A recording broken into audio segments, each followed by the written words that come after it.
Hey guys, good morning and welcome on in to another episode of Picks on Net, NHL Picks and Predictions. I'm your host, Terry Edelman, at TU Picks on Twitter, ready to break down the Saturday slate.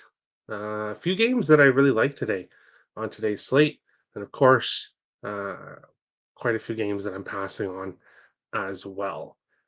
We'll take a look at the Friday slate and kind of look at what happened yesterday. Unfortunately, the winning streak kind of came to an end yesterday, so wasn't the best day, but could have been a lot worse. Dylan Strome over half an assist, unfortunately did not cash. The Washington Capitals had a bad game yesterday.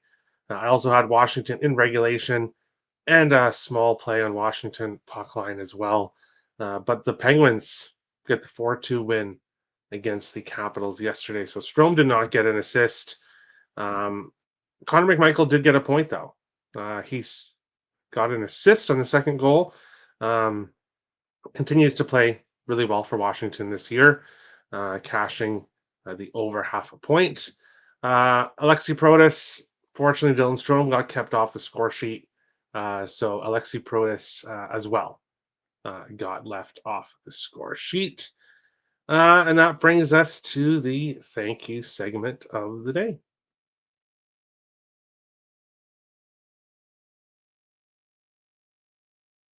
Around behind, it's Lacombe. Kaprizov up front. They score! Marco Rossi! You mentioned it earlier. He had a couple of chances early in this game where the puck hopped over his stick. This time he finishes, and Minnesota leads it 4-1. Then Anaheim starts. Is the Wild playing today? Yeah, well, we're on Marco Rossi. Over half a point, plus 100. The fact that Rossi continues to be plus money. Okay, against the Sharks, he wasn't. So I think the first time all year long against the Sharks, he wasn't plus money.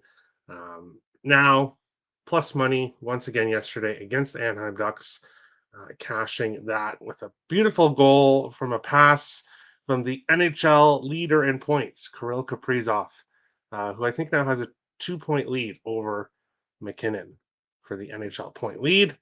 Fortunately, Boldy didn't score. So overall, 2-3 on the show yesterday. Overall, 2-5 day. Not the best, but looking to bounce back here on today's slate.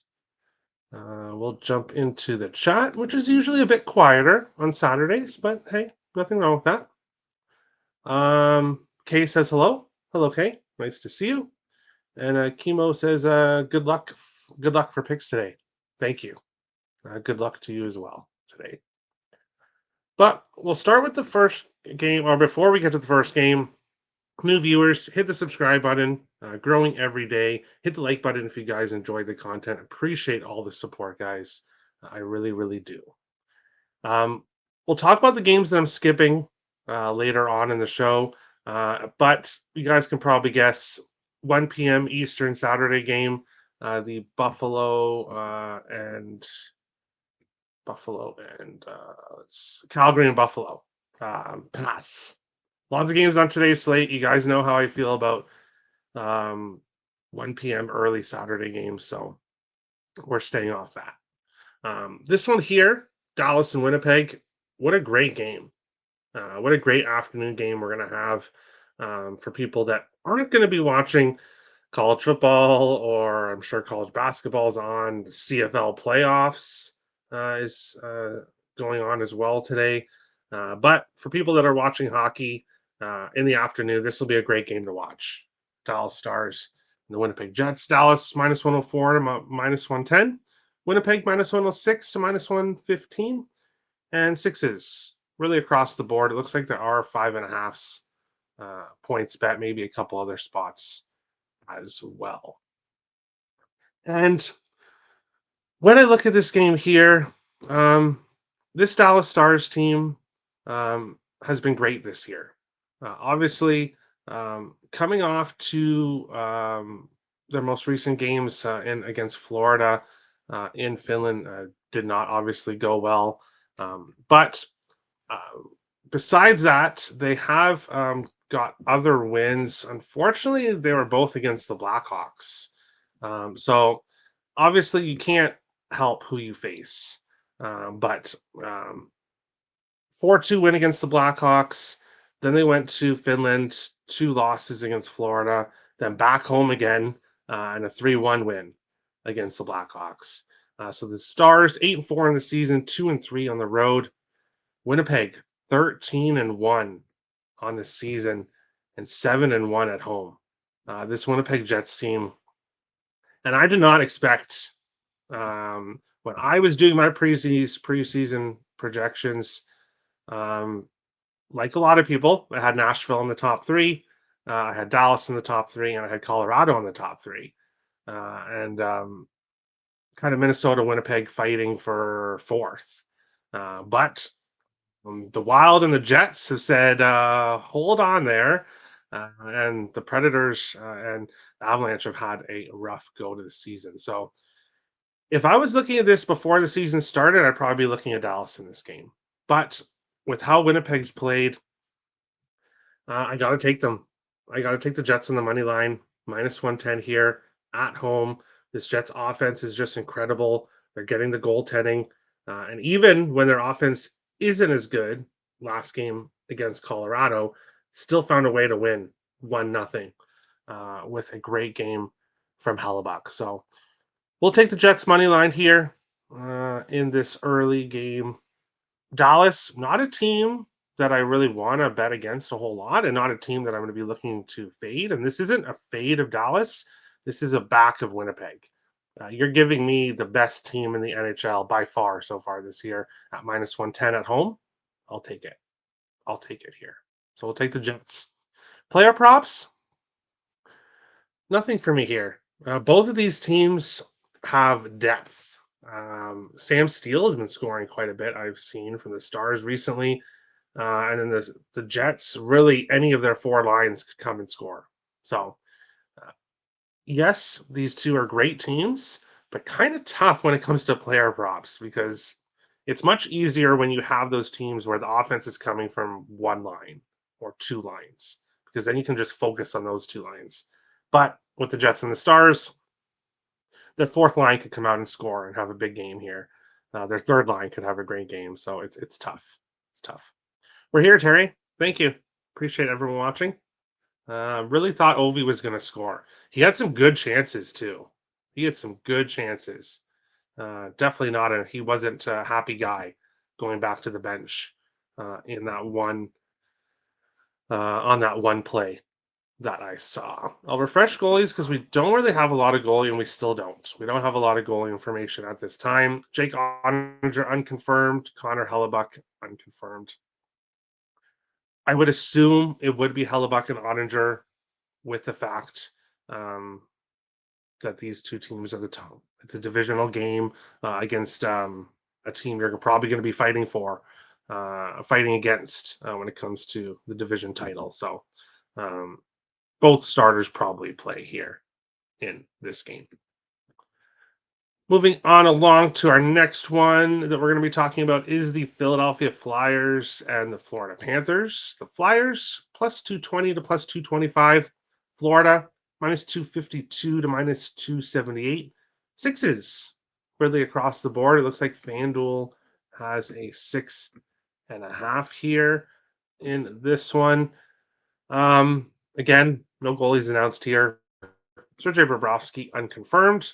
Ivan Fedotov unconfirmed as well. Fedotov 1-3, 4.05 goals against average, 851 save percentage. So hasn't been great for him. Really, the Flyers have struggled in net so far this season in general. Bobrovsky 7-2-1 in the season, but 2.97 goals against average, 891 save percentage. So Bobrovsky hasn't been as strong as he was last year. But this Florida Panthers team is rolling right now. They have been scoring 4 to 6 goals a game. They've been beating up on opponents, winning by multiple goals. I've not taken a look at what The Panthers team total is here, but we will do that live if you guys bear with me for a second. I will take a quick look at Bet365 and see what we're looking at for the team total. Florida team total over 3.5 is minus 140. So that's not happening. Maybe I'll look around and see if I can get, but probably not going to be able to get minus 125, which is what I'd want. So Florida team total over 3.5 is a good parlay piece. I think they get to 4 goals here. They've been doing that consistently, but you guys know what's coming. I don't even have to show you what's coming. Give me Sam Reinhart. Anytime goal, plus 120. He's got a goal in 5 consecutive games, leads the NHL in shorthanded goals, definitely a power play threat, and can do it 5-on-5. So basically, when Sam Reinhart is on the ice, be careful. And this Flyers goaltending has struggled. Giving me plus money for Reinhart to score, I'll take it. So plus 120, Sam Reinhart, anytime goal. 5 consecutive games with a goal. We'll see if he can do it in 6 and cash this play for us here today. Panthers puck line. I can see it. I can see it. Salute. Hey, Kev. How's it going? Hope all is well. But we'll continue on along to our next one here. And we've got the Washington Capitals and the St. Louis Blues. Washington minus 115 to minus 120. The Blues plus 100 to plus 105. Sixes right across the board here in this one. Of course, Washington letting us down yesterday with the 4-2 loss to the Pittsburgh Penguins, divisional rival. And I was originally probably going to pass in this game when it comes to a side, at least. However, that was expecting the Capitals to win yesterday. Capitals did not win yesterday, so they lost. Now they're coming here to St. Louis, 1-1 on back-to-backs for the Capitals this year. And you may think Washington kind of being a bit of an older team, that they might struggle on the back-to-backs. Don't have the exact numbers up here, but last year they were a very good team on back-to-backs, despite being a bit of an older team. Now, back-to-back here in St. Louis, it was Charlie Lindgren in net for the Capitals yesterday. It'll be Logan Thompson in net for the Capitals today. Not yet confirmed, but it would be shocking to see him not in net. And Logan Thompson, the Capitals made some deals. They made some trades in the offseason. They made some signings. And as I mentioned about the Capitals a lot this year, is they kind of improved in all 3 areas: in offense, in defense, and in goal. And Logan Thompson continues to prove me right. 6-0-0 on the season. He's yet to lose a start. 2.8 goals against average, 903 save percentage. Most likely Bennington here, 4-5-0, 2.77 goals against average, 904 save percentage. So very similar numbers overall to Logan Thompson. Just Logan Thompson has been getting the wins. And I'm going to go back to the Capitals. I was on them in regulation in the puck line yesterday. It didn't work out. I'll take them on the money line, minus 120 here against the Blues. Logan Thompson, as I said, has been very, very good this year. The Capitals have yet to lose 2 games in a row this year. Each of their first 3 losses, they've bounced back the next game after with a win. I like them to do it here in St. Louis. I think this might be a very close game. And my gut says we're probably going to see overtime here. Overtime or a 1-goal game. I really feel like this is going to be a close game. So it might be a bit of a sweat, but like the Capitals to get the job done here on the second night of a back-to-back. And then I'm going back to Dylan Strome. Over half an assist, plus 115. Didn't get an assist yesterday, of course, but he has still got one in 10 of his 13 games this season. So I'll still take him again, especially with the fact that he didn't get one yesterday. I think he'll come out pissed here, get an assist today. I'm not on Connor McMichael despite the fact that he did cash for us yesterday. I saw like one book have minus 125, I think. Everywhere else is minus 130, minus 140. So it's really tough to bet McMichael Point at the price that it's at. But I would not talk anyone off parlaying it with someone else. If you wanted to bet McMichael Point, parlay him with Sam Reinhart to get a point in the game we just talked about in the Flyers. That will get you plus money. So there's ways to go about it. You guys know, or for new people that are watching, I don't go past minus 135. So no minus 140s, minus 150s, none of that for me. Minus 135 is kind of my cutoff point. There has been, I think, once or twice in 2024 that I took a minus 140. So it's possible I could get to minus 140, but highly unlikely unless certain circumstances happen. We'll continue on along. Two more games that I like, and then I'll kind of go over the rest of the games in a brief rundown and give kind of a reasoning on why I'm passing. But the next one up, New Jersey Devils, New York Islanders. The Devils minus 134 to minus 145. Islanders plus 114 to plus 120. Sixes, it looks like there are 6.5s. FanDuel has one, PointsBet has one. So if you're looking towards the under here, you want to get that 6.5. There are some spots to get it. For me here, looking at this one, the Devils heating up again. Obviously, the one game I backed the Devils recently was that 3-0 loss to Calgary. If you looked at the other four games they played in, 6-2 win to Anaheim, 6-0 win to Vancouver, 3-0 win to Edmonton, and most recently a 5-3 win to Montreal. So maybe the Devils just don't like me. No, I'm kidding. But that one game was a loss. I would like the Devils here in this game. I'm not playing them at this price, though. The Islanders, 4-2 win against Ottawa in their last game, 4-3 shootout win against Pittsburgh before that, 5-2 loss to the Rangers before that, and then a 4-3 win to Buffalo. So the Islanders have won 3 of their last 4. They're starting to, I'm not going to say catch fire or anything, but they're starting to play a little bit better recently. 6-6-2 in the season, 2-3-1 at home. Ilya Sorokin will be in net for the Islanders. Nobody yet confirmed here for the Devils. And kind of like when we talked about Sam Reinhart a bit earlier, you guys know what's coming here. You guys know. Jesper Bratt, over half an assist, minus 115 here in this one.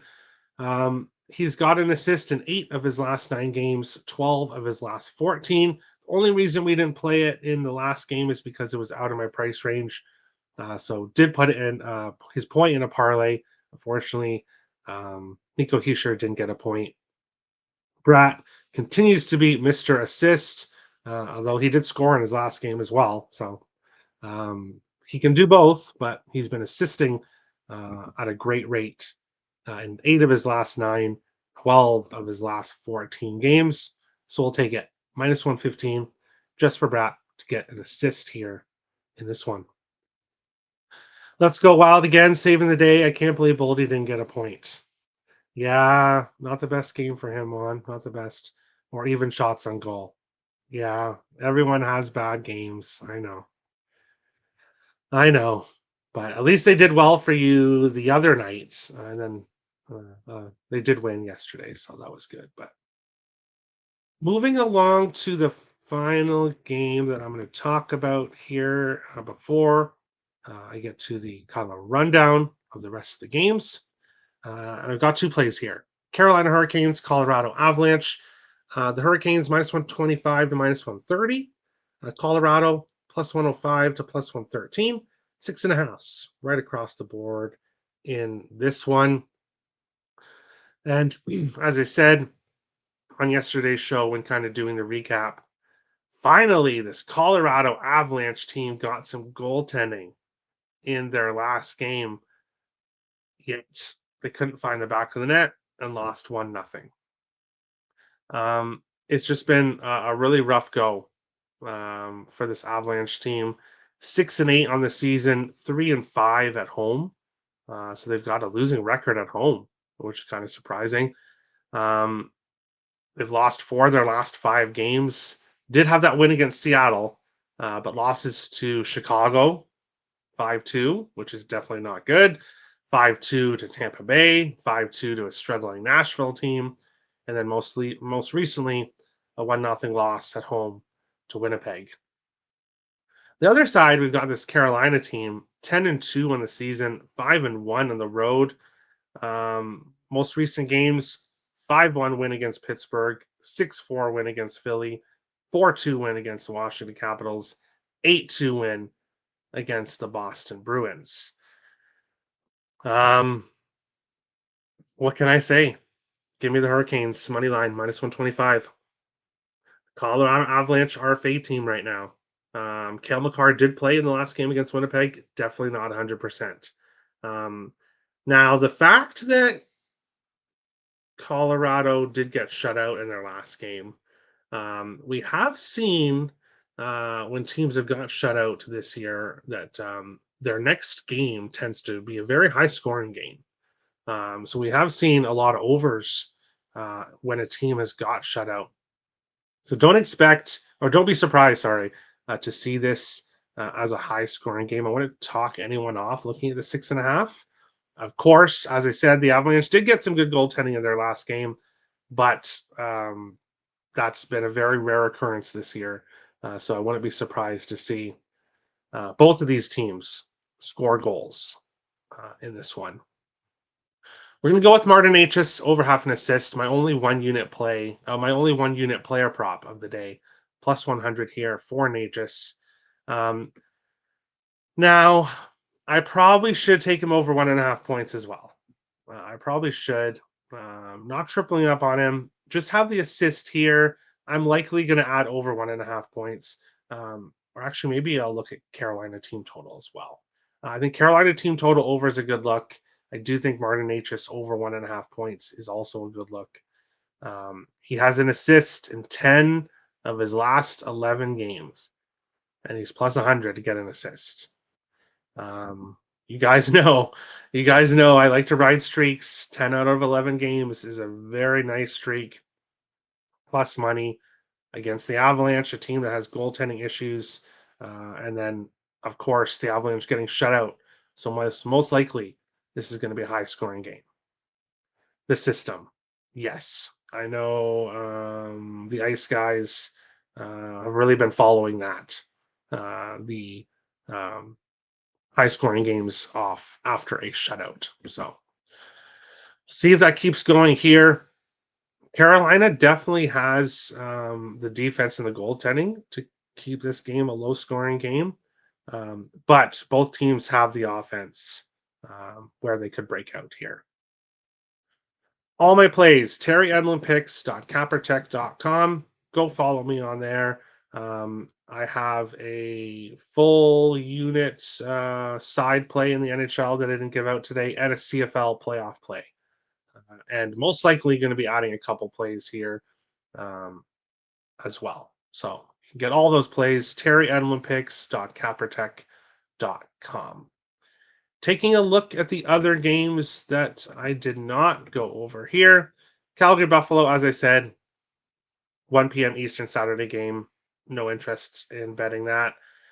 Not backing the Sabres at -144. I think they probably win, but pass. Absolute pass. Ottawa Senators, Boston Bruins. I did say on the other show a couple days ago, I leaned with the under in Boston, Calgary. So glad I didn't bet that. Obviously, it ended up being 3-3 and 4-3 win for Calgary, I believe, or Boston. This Ottawa Senators team plays a lot better at home. They're on the road here. Don't really want to back them. Not taking the Bruins here at this price either. So that game's a pass. Montreal and Toronto. Obviously, original 6 rivalry here. I would look at Montreal at this price, but not one of my plays today. New York Rangers, Detroit Red Wings, another original 6 rivalry here. I think the Rangers are the right side. I do. I think the Rangers probably come out a bit pissed after their last game against Buffalo. Not on the Rangers, but uh, if I was going to bet that game, I'd be looking at Rangers and Reg or Rangers puck line potentially. Utah, Nashville. That game, this one's really interesting here. I want to take Utah plus 136. I see it at Pinnacle, so that's the best price you can get, around plus 125, plus 130. I do want to take the Utah Hockey Club. Nashville, minus 151 here, kind of being priced as if they played as if we all expected them to, but they have not. They've not lived up to that expectation. So at this price, it would have to be Utah or nothing. Currently, it's nothing. Player props, I'm waiting for Utah to really heat up and then to go on some streaks, and then I can look at player props for them. Columbus and LA. Not fading this LA team right now. They've been getting the job done for the most part, but this Columbus team, Dean Evison has the Blue Jackets playing much better than anyone expected. Blue Jackets at plus 180. Not an awful look. Not an awful look. And the final game of the night, Edmonton and Vancouver. We've got some good games. Obviously, Dallas and Winnipeg, Carolina, Colorado, and then Edmonton, Vancouver to finish the night off. So, especially the two later games, one of the earlier games, we got some good games today. Edmonton, Vancouver, nothing for me right now. I'm probably betting the draw. And you know what? Actually, let me go and take a quick look before we get ready to finish off the show. I think I'm going to pull the trigger on that officially here. Live during the show. Just going to check the price here. Why? This game just has that feeling. And I know you shouldn't really bet on feelings, but for me with draws, that's kind of a feeling play for me. Of course, Vancouver has gone to overtime quite a bit, plus 360 at FanDuel. So yes, going to jump on the draw for a quarter unit play. Quarter unit play on the draw, Edmonton, Vancouver, to finish the night off. We'll jump back into the chat here. Weekend games can be a grind. Yeah, exactly. And that's why I just went over 6-7 games that I passed on. Because can't bet every game. That just leads to trouble. Flames suck. Yeah, they had a good start, but they're not good overall. I like the Rangers. I do too. I'm not on them, but I think they come out angry. Lukanen. Yeah, we'll see how we can do. I didn't know Nashville has to win some games sometimes. I don't know Nashville has to win. Yeah, I don't know Nashville has to win again. Yeah, they do have to win eventually. Yes. And that's why I'm ultimately passing in that game too. Minus 120 Oilers, plus 100 Canucks on FanDuel. Yeah, I'm going to go with the draw. Plus 360 for this game to go to overtime. And hope to end the night with a nice plus 360 winner. That is the plan. But that is today's show. Thank you for watching. No shows on Sundays. If you want all my Sunday plays, go and get them. TerryOwenPicks.Cappertech.com. I'll have NHL plays. The Wild play the Blackhawks tomorrow, so definitely have plays there in that game. I'll have NFL plays as well. So go and get the all-day, one-day all-access pass. $10. You get all my plays today and everything I lock in tomorrow morning as well. So go and grab my plays there. Thank you for watching, and we will see you on Monday's show. Thanks, Juan. Thanks, everyone. Best of luck, guys, on this Saturday's slate.